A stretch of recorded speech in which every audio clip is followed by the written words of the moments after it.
Rapporteur. Nous allons passer au porte-parole des groupes. Monsieur Molac, vous avez la parole au nom du groupe écologiste. Je vous donne la parole. Non, pas de... Merci. Monsieur Olivier Falorni, vous avez la parole pour le groupe 2RDP.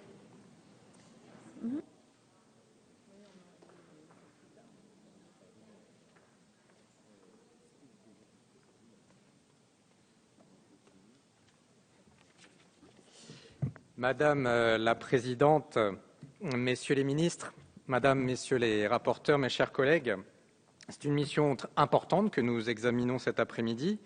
Il s'agit en effet d'assurer la présence et la continuité de l'État sur l'ensemble du territoire de la République et garantir aux citoyens l'exercice du droit de vote. Il est inutile d'insister sur l'augmentation des crédits globaux de la mission, celle-ci étant liée à l'organisation des élections municipales, européennes, sénatoriales et provinciale en Nouvelle-Calédonie l'année prochaine. Un mot cependant pour me féliciter de l'amendement proposant la suppression de l'article 61, la dématérialisation de la propagande officielle pour les élections européennes étant particulièrement inopportune. S'agissant des dépenses liées au financement public des partis politiques, si le tableau récapitulant les partis qui, au sens de la loi, bénéficient de la manne publique et souvent, voire parfois exotique, je ne peux m'empêcher de préconiser une refonte du mécanisme des deux tranches qui date de la loi de 1988, tout en me félicitant que désormais, il ne soit plus possible à un parlementaire élu en métropole de se rattacher pour l'attribution de la seconde fraction à un parti ayant présenté des candidats uniquement outre-mer. Cela évitera à l'avenir des pratiques plus que contestables de certains partis politiques.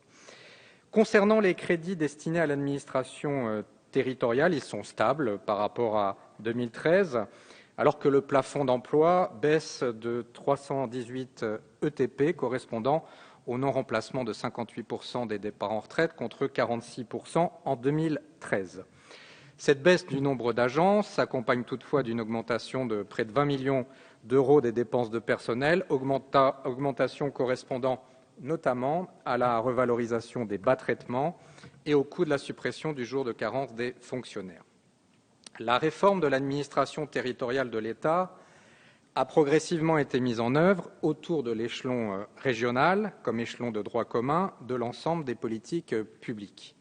Cette régionalisation était nécessaire et ce mouvement s'accompagne logiquement d'une évaluation des besoins à l'échelon départemental, dont les directions sont devenues interministérielles et infradépartementales. En ce qui concerne les sous-préfectures, il n'est pas question de remettre en cause leur existence. Les élus du groupe 2RDP pensent que l'organisation du contrôle de légalité doit toujours s'appuyer sur les sous-préfectures, alors que de moins en moins d'actes sont transmis à l'autorité de contrôle et que, par conséquent, de moins en moins d'actes sont déférés devant les tribunaux. Nous partagerons sur ce point les observations de notre collègue sénateur Dominique Delègue, tel qu'il les a exprimées dans son rapport d'information du 22 juin 2011. Si les fonctions de guichet peuvent être réduites, la mission de conseil juridique, notamment aux petites communes, qui n'ont ni les moyens financiers ni les moyens humains de se doter d'un service juridique solide, elle est essentielle. Par effet de miroir, les difficultés éprouvées par l'État lui-même à négocier des délégations de services publics dans des termes équilibrés, comme l'illustre le cas d'Ecomouv, doit nous inciter à renforcer les moyens de son administration territoriale en la matière plutôt que de les affaiblir.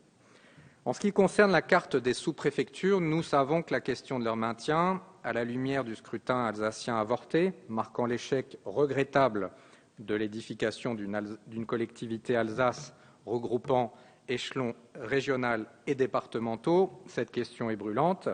Et vous avez confié, Monsieur le Ministre, au préfet des régions Alsace et Lorraine une mission concernant les sous-préfectures de la Moselle, du Bas-Rhin et du Haut-Rhin. Et à l'instar de notre rapporteur spécial, nous approuvons cette approche afin d'éviter tout dogmatisme. La Cour des comptes avait en 2012 mis en cause le réseau des 238 sous-préfectures en assurant que ce niveau d'administration de l'État devenait de plus en plus inconsistant, ce qui revient à dresser un constat puisque cet échelon a progressivement été dévitalisé. Nous comprenons toutefois l'hésitation à engager une vaste réforme du réseau des sous-préfectures.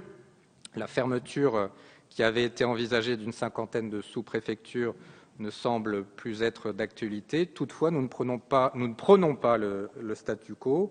Certaines sous-préfectures touchées de plein fouet par la RGPP ont vu leurs effectifs fondre, et lorsqu'une sous-préfecture compte moins de 10 ETP, on peut considérer qu'un seuil a été franchi, et parfois un seuil critique. Nous savons tous que la réforme de la décentralisation ne peut réussir que lorsqu'elle s'accompagne d'une réforme de la déconcentration. Si le renforcement de l'échelon régional accompagne heureusement la métropolisation, le désenclavement de certains territoires ruraux et le maintien d'une présence administrative conséquente dans les zones urbaines et périurbaines est absolument nécessaire pour prolonger le renforcement de l'intercommunalité.